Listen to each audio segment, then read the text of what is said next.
Hello my friends, it is project update time. So today's video is going to be my Panda palette update numero uno. After being on hiatus for a while from the panning community, I decided to come back with a Panda palette. And this is not to say that I wasn't using my products off camera, I just wasn't cataloging and uploading it to the internet. I decided to go with two mini palettes just to give myself a little bit of a break, because I do reach for shadows, but oftentimes I go for single shadow kind of looks, or you know, whatever. I'm playing around with different stuff. I'm not always focusing on just one single, let's say one or two single palettes. I'm kind of bouncing around. I decided to focus on two small palettes, one of which is the Nars. This is the Voyager eyeshadow palette. This is meant to be a travel palette. It's mini, it's small, it's compact. And it is. I have taken this palette along with me several times on trips because it is very lightweight and again, compact, easy to use, friendly shadows really for like every day. It's just awesome. So before I get into what this palette looks like at the moment, I'm going to insert some clips of the intro video and show you guys what the palette looked like at the time.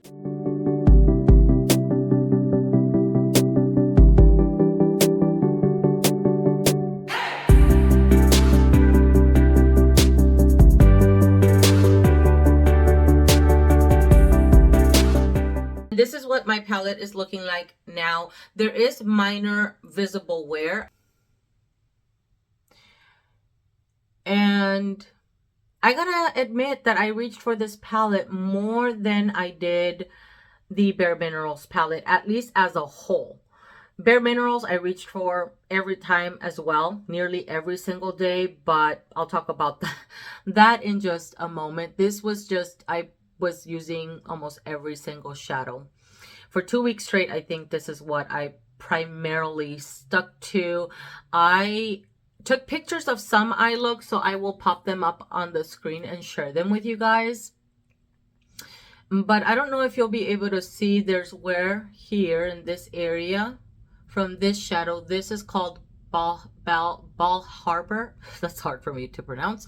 And then Ocean Drive. Little wear here in the center. I love combining this one with another shadow that's in the Bare Minerals palette. Side by side, looks really pretty. I did a get ready with me and uploaded it, I think earlier in the week, the last week of January. And it was a brown smoky eye, which I mentioned in my intro. That's my favorite eye look to wear by far. And it was utilizing this shadow. I have though put these two shadows side by side and they look great together.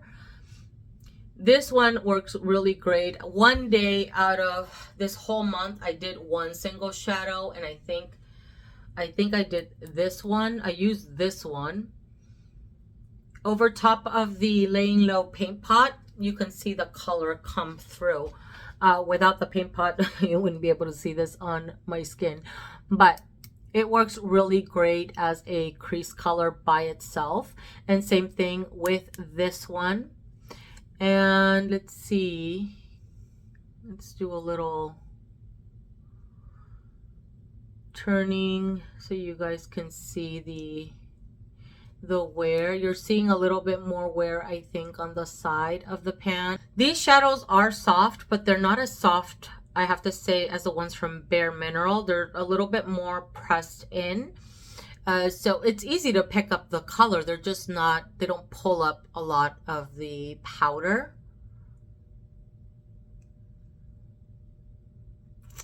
So really happy with this palette. Very easy, friendly to use.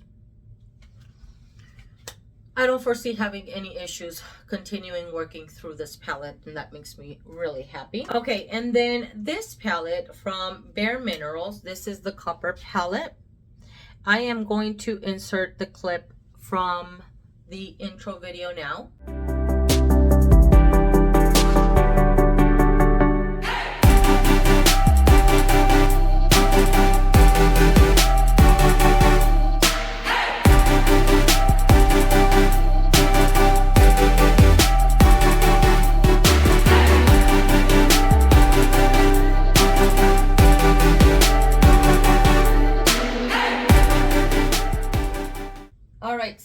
like the Nars Voyager palette, I will be inserting some either pictures or videos of eye looks. Sometimes I actually combined both these palettes, by the way, because some of these go well together, and I'll mention which ones.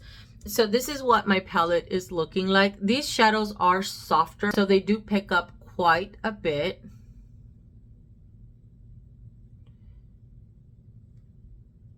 I've reached for this palette almost every single day, but the one that I reach for every single day, the shadow, is this one, which is called, I think this is Gypsy. No, that's not Gypsy. What is this called? Yeah, it's called Gypsy.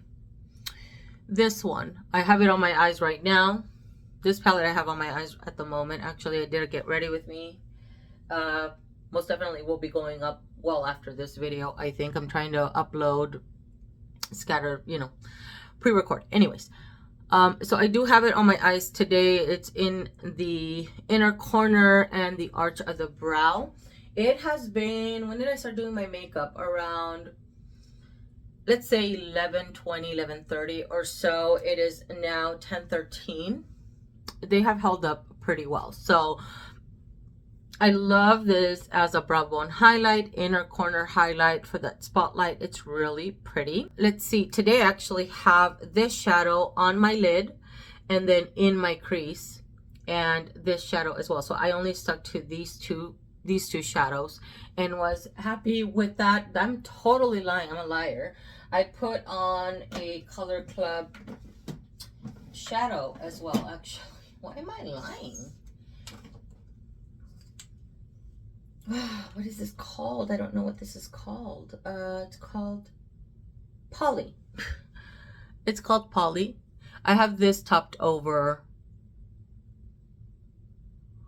the pinky mauve shade, which is called Truth. So, and this shadow I liked combining quite a bit with this copper shadow in the Nars palette. Side by side, they look so pretty together. There is a difference, and so I like the subtle contrast between the two shadows. I reached for this shadow. I just didn't reach it for it as much. I wore it, but I wore it, I'm gonna say, maybe a handful of times. It wasn't a full focus for me, maybe a little bit more. I don't know. I don't remember exactly. And I didn't take pictures of every single eye look because some eye looks I repeated. But you can see some wear. See, it's like dug into this one. These are also softer though. And then you'll see this one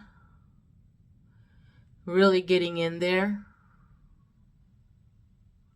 It's getting a dip, a visible dip.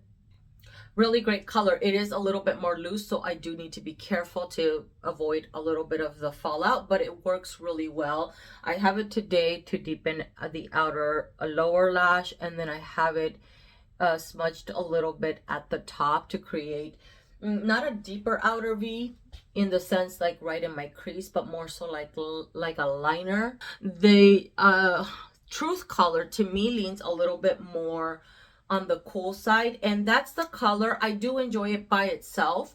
I don't very much like it with these two shades here. I just don't think they complement each other very much.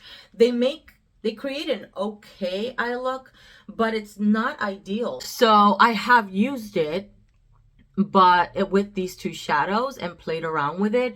It's just not my favorite combination, to be honest. Even with this one, there's something, I don't know. I'm gonna try it again, maybe this one, and this one, and leave this one out of it. I just want to try it in other ways that I can actually enjoy these shimmers with this one shadow. This shadow though by itself, I think it looks really beautiful. I really like it. I'm trying to use this shadow quite a bit at the moment because this is not something that I know I'm going to want to use a ton of once the weather changes and it gets a little bit warmer. So I want to put a lot of focus on this particular shadow. This one I don't have a problem with. This is like an easy reach for every single time I do my eyes because it works very well. And because the Nars palette doesn't have a very light shadow to inner corner highlight and brow bone highlight. So it's pretty easy for me. I have recently started reaching for this one as a blush. I actually have it on as a blush at the moment. I started doing that a couple of days ago to see if it would work, and it does. But, and I don't know if it's this product or if it's a product that I have in my project Use It Up, but I'm having a reaction. I'm thinking it's the highlighter because it's been a while since I've used that highlighter. And I used it as a primer, and then I broke out in a little rash. So I don't think it's this shadow, but looks pretty as a blush, by the way. Really enjoy it. I also, though, forgot to mention that I use this gold shadow from the Nars palette as a highlight. It works so well as a highlight because it is not a flaky shimmer. It is more finely milled, so it works as a highlight. I don't have any highlight at the moment, though, on my face because I'm trying out a foundation and recording a demo for it, but use this as a highlight. So I think I'm gonna get a lot more faster, I should say, faster wear, visible wear on this shadow, utilizing it as a blush, and then this shadow, this shadow, using it as a highlight. I can most definitely finish them a lot faster if I use them that way, as long as it works and it looks pretty. And they do. They look really beautiful in person. I know I have lights and everything going on here. In person, you can really see the blush, but it's not, it's subtle enough against my skin tone, so it works for me. And it ties it into the eyes, which is perfect. It's like a double. It looks good both ways. Plus, it has a little bit of a sheen, so, and I like that. So it adds a tiny little bit of the glow on the cheek. This glow here that you're seeing is not all coming from this shadow, by the way. It's my bronzer that I have in my project Use It Up, but the shadow itself does provide a little bit of glow, and I really like that. I am incorporating some MAC shadows to partner up with the Bare Minerals palette because I don't have like a crease. How shall I say this? I don't like, this one has 3 colors, right? Like 2 that I can put right in the crease. I can put the brown one in the crease as well. This one, it's almost like it's by its little lonesome, and then it jumps to super dark. I don't have something right in between to help transition the color. And so I am partnering it up with other shadows. I also have found, though, that this pinky mauve, if I put it in the crease, no, if I put the brown one more in the crease and then utilize this one to try to blend it out, it gets a little ashy on me. And I'm not doing that. We're not doing ashy eyeshadows. They just don't, they don't play well together, or this one doesn't play very well with this one. So when it comes to the blending, I have to be very careful and almost like tap blend, not windshield wiper, to not merge the 2 colors together. Otherwise, it starts getting a little grayish on me. Hoping by next update that I will have hit pan on 1 or 2 of the shadows. That is my goal. Yeah, that's a good goal to have. Why not? By second update, 2 shadows, hit pan. I can most definitely do that, especially because I'm going to be, you know, utilizing this one as a blush quite a bit this coming month of February. Pinky Mauve blush. It's going to look great. And then same thing with the gold one. So, yeah, that's everything. Thank you so much for watching. I hope you guys had an amazing time utilizing your palette in the month of January, that you came up with really beautiful eye combinations, eye looks, and that you enjoyed them thoroughly. Leave a comment down below. Let's start a conversation, and give this video a like if you enjoyed it. Thank you so much for watching, and I will chat with you guys in the next one.